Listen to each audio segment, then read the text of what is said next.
Hoy,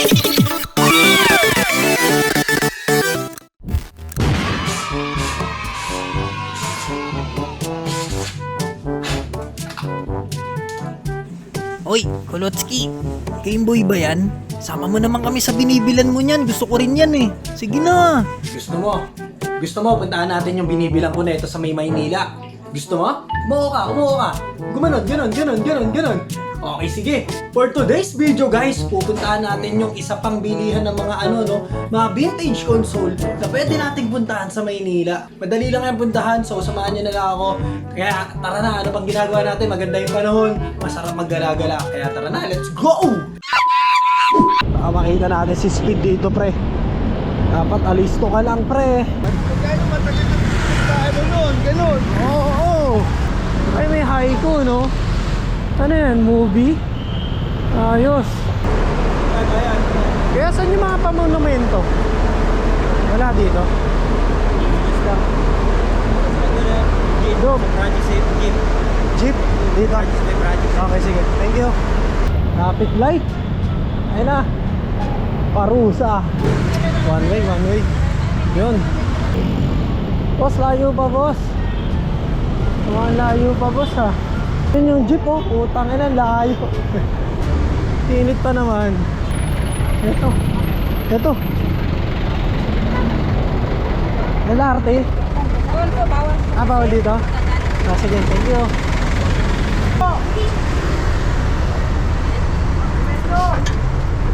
Kulotski. Hey! Hey, man. Hey, man! Card niya po, monumento. Ha? Gagala lang. Nagagala. Sinunod niyo yun eh, yung ibis. Bayad po, Bayad na ba kayo? apat na estudyante. Sige, bayad na kayo. Oo, ingat. Yeah. Ang pupuntahan nga pala natin ngayon is yung Collector's Alley na matatagpuan dito sa may monumento, pare, sa may Caloocan. Paano nga ba makapunta rito sa may Caloocan, pre? At paano puntahan yung Collector's Alley? Kung manggagaling ka ng SM North, sakay ka lang ng jeep pa monumento. Kung manggagaling ka naman ng SM Marilao or ng SM Valenzuela, sakay lang din kayo ng jeep pa monumento. At kung manggagaling naman kayo ng SM MOA, pare, or ng Pasay, sakay lang din kayo ng jeep o kaya ng LRT pa monumento. At baba lang kayo sa may Monumento Station, matatagpuan nyo na dito yan sa may Monumento Mall, pre. Kapag nakita mo yung kumakanta na yan, andyan ka na. Kapag nakita mo tong guard na to, andyan ka na rin. At madali nyo lang mahanap tong Collector's Alley dahil nag-iisa lang to dito. Ito lang yung kaisa-isang store dito na nagtitinda ng laruan. May NBA guards, Pokemon guards, and then may mga console, pare, like ng PS1, PS2, PS3, at kung ano-ano pang console na gusto mo, lalo na yung mga vintage console. Meron sila dito. Tignan nyo naman, napakadami talagang tinitinda rito. At bago tayo mag-umpisa, pare, syempre, kailangan na natin magpaalam dito sa may-ari ng store. Kaya pasukin na natin agad yan. Excuse me po, sir. Pwede po mag-video? Pakita ko po yung mga tinda niya. Thank you po. Salamat po. Siyempre, parang Ano po ito? Parang gashapon? para sa mga cards. Cards. Okay. Ang unang napansin ko dito sa store na to is yung vintage NBA cards. Meron sila ditong Shaquille O'Neal na Orlando Magic, Kobe Bryant na LA Lakers, si Michael Jordan na Chicago Bulls at si Scottie Pippen na Chicago Bulls din, pare. At yung presyo hindi bumababa ng 1,000 piso. At tignan mo to, pre. Bala ba to ng Game Boy? Pokemon, pre. Napakadami. Tignan nyo naman.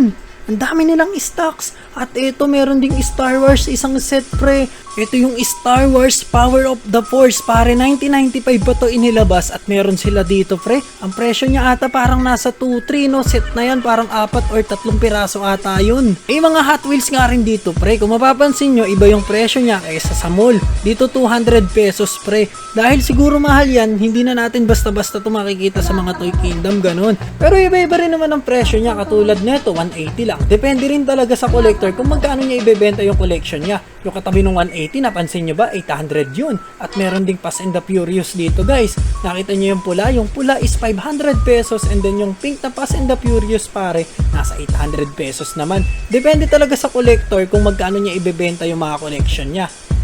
At bukod sa mga Hot Wheels, may iba't ibang klase pa ng mga diecast dito guys. Makikita nyo yung presyo, may 100, may 50 pesos, may 150, may 300 pesos, at yung pinakamahal is 350 pesos. At iba-iba pa yun nandito sa taas ha, iba pa presyo niyan pare. Kaya linawan yung maigi yung mga mata nyo, baka makakita kayo ng rare dito, kaya kulang sa collection nyo. Tignan nyo na lang guys, tapos puntahan nyo na dito sa may monumento, baka mabili pa ng iba eh. Ito, napaka-rare nito. Ano mo? Alin po dyan sir? Nakita mo ba yan? Ito po itong malaki na to. Nakita mo yan kung ano yan? Wonder Mega. Sega yan. Okay. Ngayon mo lang nakita yan, sigurado. Karaoke ano to sir eh. Ngayon mo lang nakita yan. Oo. Hindi ano yan. Pero ano na siya yung Console CD? yan. Console yan, pare. Okay. Wonder Mega. Hanapin nyo. I-research mo. Victor Sega Wonder Mega. Parang all-in-one sir no? Alam mo ba na ano yan? Dalawang PS5 ang halaga niya. Wow.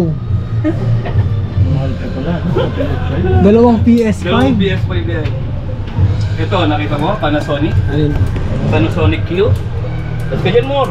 Sige po. Ay, kumain ka pala sir. Sige, kain ka muna. Ay, yung Panasonic Q na yan, kung magkano yan? 65,000. Yan po sir. Grabe. Ano po siya?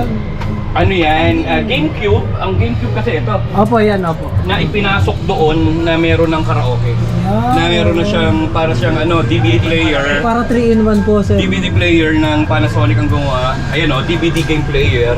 Japan And po then, yan sir no? Ano yan? Exclusive Japan lang. Japan. Hindi Japan yan. may hilig sa mga ganyang ano eh. Sila kasi minsan sinosolo nila yung kanila. Ayaw Oo. nilang ibigay. Okay. Ganun ang Japan kasi. 20th anniversary, nakita mo ba ito? Ng PlayStation? PS ano PS4. po yan? PS4. 100,000. Ang laki po ng box. Kaya kasi silipin mo yung sabihin mo, ano pa yung mga ano niya dyan? Oo nga, sir. Limited edition Halo na Xbox. Ayan, nasa magkano po Oo. yan? 50,000. 50,000. Yung limited edition po kasi talagang Oo, ganun lang mahirap na naman, makahanap talaga nun eh. Kahit sabihin Limited yung edition ng gold. Yun ang binabayaran dun eh. Yan po, magkano po yan? N64, ayan 12. 12,000 na bilhin na Yan ang binabayaran po kasi dyan talaga eh. Xbox limited edition, kulay blue. Ito maganda po, nakabox pa sir. Kaya mas mahal. Oh, tsaka good condition pa halos yung box. Yeah. Yung TV po na to, na maliit. Ano yan, may audio video lang, colored siya maliit. Okay. Nakakatawa di ba? Meron pa. Buo yan, Nakabuta ko po kasi yung mga ganyan, nakikita ko dati sa jeep. Dati kasi yung mga jeep mo nasa gitna. Contesting ko yan. Opo. Kaya po yan yung mga Oo, PS1, mga family computer, no? Sige, tanungin mo ako kung ano yung ano. Sa mga collection niyo po dyan, ano yung pinaka parang holy grail niyo? Okay, dito sa shop kasi natin dito sa Retro Gamer PH Store dito sa Caloocan. Okay. Dito sa atin, sa lugar na to, ang para sa akin na pinakamaganda is yung Panasonic Q. Yun. Ito. Yes. Ang Panasonic Q na yan is complete with box, manual, kompleto lahat. Ika nga ay sa Japan lang. Okay. Hindi nila inilabas ng US or other country. Mhm. Ang kagandahan ng Panasonic Q na yan, meron siyang GameCube, which is Mhm. ito ang GameCube kasi. Mhm. Ito, GameCube. Na nasa loob niya na, and then DVD game player na. Yes, yes. At ang Oo. kagandahan yung itsura niya kasi ang ganda. Pwede ka na manood ng movie, pwede ka Yes. pang kumanta, tapos maglaro. At ang kagandahan yan, halos mint condition ito. Mm-mm. Kaya ito, kung bibilin mo ito, nasa mga 65,000. Okay. Meron din naman kaming 20th anniversary lang. Kung mapapasin mo, yung 20th anniversary ng PlayStation 4, Mhm. meron kaming Xbox, meron kaming Sega Game Gear. Okay. Ito, Sega Game Gear, meron kaming family computer. Ito, marami Ito. computer. Yan. Ito, meron ako nito eh. Kaso nga lang sir, di ko mapa-under eh. Wala Dito, akong naman board dito, eh. pwede natin Sige po. i-check.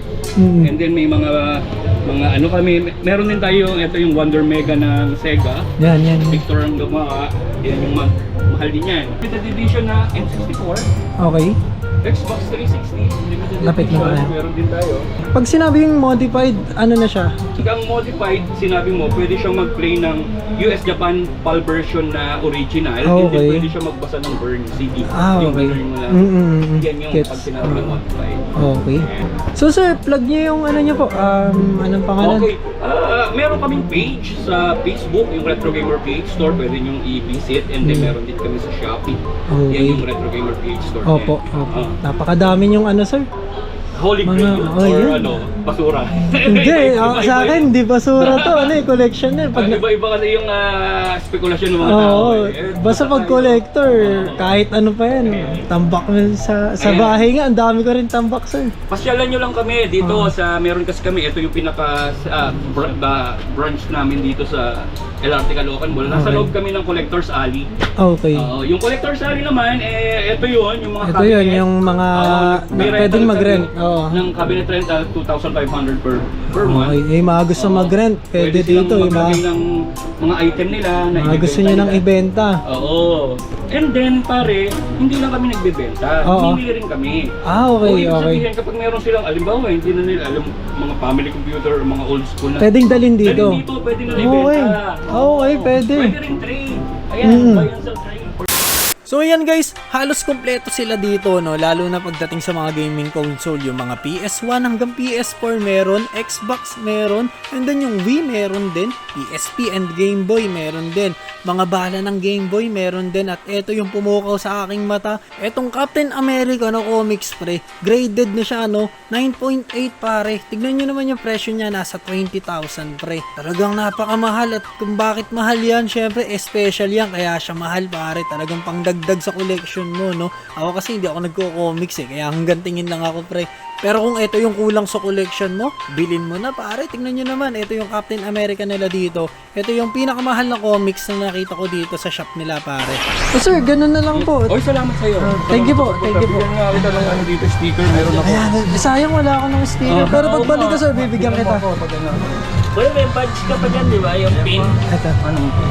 Thank you. Ito kasi nag-iipon ako na ito. So talaga nakakatuwa din dun sa may shop ni Sir, no? Doon sa may Retro Gamer, pre, talagang winelcome nila tayo ng maayos, pre. Ako kasi pag nagpupunta ako sa mga shop, hindi naman ako nagsasabi kung pupunta ako. Surprise lang, no? Kung may abutan ako, okay. Kung sarado, okay din naman. Pupunta tayo sa iba. Pero doon sa shop nila Retro Gamer, pre, kay Sir, pre, maraming salamat po sa inyo. Shoutout po sa inyo at sa mga may gusto at gustong bumili ng mga Retro Gamer at yung mga old school natin na mga console, no? Ang dami, nakita nyo naman. Diretso lang kayo, rekta na lang kayo doon. Napakarami. Kay Sir na kayo kumausap kung paano bang tawad ang gagawin nyo. Makakatawad kayo ron. Let's go, bye-bye na. Bye ka na, Lucas. Let's go, bye-bye. Kita-kits next video. Yeah!